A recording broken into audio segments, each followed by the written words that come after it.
Let's go, guys. It's Raul TV, Team R4UL, your favorite YouTube mechanic, back again. Hope everybody is nice and fine and safe and happy on this blessed morning. What we're doing now is we've got a Mazda 3 here, a 2007-8 kind of thing, Mazda 3. I think I've done it in the past. I'm going to replace the front brake pads. Nice, dead easy job. You guys have done it before. Okay, you guys have done it with me before. I've done it before. You guys have done it and everything. So let's go ahead and do it again. Let's go.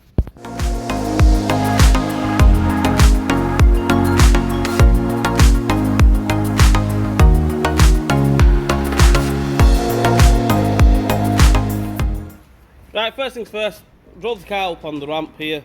If you're doing it on the floor, make sure it's nice and safe. We'll take the brake fluid cap off. Well, while it's on the floor, we're going to crack the wheels. 19mm bolts on there, wheel nuts on there. Let's crack the wheel, and yeah, we'll send the car up. Okay, so there we go. Wheels off, dead easy. I've done it in the past before. I'm going to try doing it with one hand. There we go, that comes off, take that clip off. Next thing what we're going to do is we're going to take this bolt off here, this one off here. It's the Allen key. What you need is a size 7 Allen key. So get it in there, counterclockwise, anti-clockwise. That's one. That's the second one. Take that off, take them off. It should come off. As you can see, the brake pads, they're not that bad. But what's happened is, for some reason, somebody's ground it down so much. Okay, and they've gone loose. So I'm going to put new brake pads on, hopefully not grind them down or anything. They should go straight on. I mean, you do need to take the powder coating off a little bit, because you know, when they come from the shop, they've got powder coating on the brake pads. So just take it off with a file. Don't go grinding it down. Okay, so if you grind it down and you make it too small, then obviously you're in a little bit of a bother, you know. So let's take these off. This one off, this one off. Okay, brake pads are off. They just flick straight off. As you can see, the calipers there. We need to push the caliper back. These here, these sliders here, bolts, slider bolts, you can give them a clean out. They look pretty clean as it is, but if you want, put some copper grease on there, put some or normal grease or whatever you've got. Make sure it's nice and free. As you can see there, it's nice and free. Give them a clean out, wire mesh kind of thing. We'll push the piston back, the caliper piston back, and then just refit it in reverse order. Happy days, that's it, job done.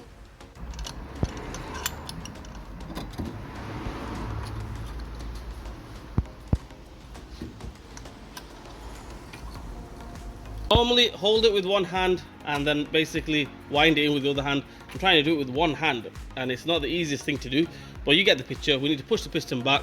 We've took the brake fluid cap off, remember, so you might get some fluid dropping down here. Not to worry, not the end of the world. I get customers, if they're standing around and saying, how come there's fluid leak, everything? Because obviously, a bit of common sense, we're pushing the piston back, the fluid's going back this way, back into the reservoir, coming out of the reservoir. That's the reason we take the cap off. If we don't take the cap off, it can build up pressure, burst something, master cylinder, things like that. So yeah, let's push that back in and fit it in reverse order, get the pads and refit them. Okay guys, sit rep. The brake pads, I'll be straight up honest with you, they're all off. As you can see there, calipers here. Brake pad is off, it's all ready to go on, but I've got no brake pads. Okay, I've got no brake pads. What's happened is the store, the parts supplier, they said they had them in stock. They were going to send them over, and I was going to refit them. Okay, show you guys as well. But it's dead easy. If you can take them off exactly the same way we're going to refit it, what we do is, on the brake pad, you can put a bit of copper grease. You've seen my videos. Go check the other videos out. Brake pad replacement, exactly the same way. We're going to go ahead and put some copper grease on it. Or if you've got ceramic grease, put some ceramic grease on there. Or don't put any grease. Okay, you don't have to put nothing. Fit them in reverse order. Tighten all the bolts up and everything. Wheel on and everything. Pump the brakes. Make sure you pump the brakes after you fit everything. Wheel everything back on. Before you take it for a test drive, make sure you pump the brakes, because you don't want to go out there, press the brakes, and that's it. No brakes for the first couple of pumps. So make sure you pump the brakes after you refit everything, and that's about it. I'm sorry guys, I can't show you how to refit it because I've got no brake pads. About one second, 1 minute. This is the old one. The old one obviously goes in here, okay, into the brake caliper, straight in there, okay, and well, I'm fitting the old one again, and the the one on this side, basically, can't really get it wrong. That's the way we fit the new one as well. Okay, so I'm sorry guys, I couldn't show you guys with the new pads and everything, you know, with put some copper grease on there, put the clip back on and everything, tighten up on the bolt and everything, but yeah, I got no brake pads, so yeah, I'm gonna have to wait. So yeah, that's how we replace the brake pads. Well, removal of the brake pads. Obviously I would have shown you guys how to replace it. I hope this video helps you guys out. If it didn't help you guys out, I'm sorry, I'm trying my best. Please like, share and subscribe to my channel. Hit the bell button for me. Leave a comment in the comment section. Raul TV, Team R4UL. We'll see you guys next time.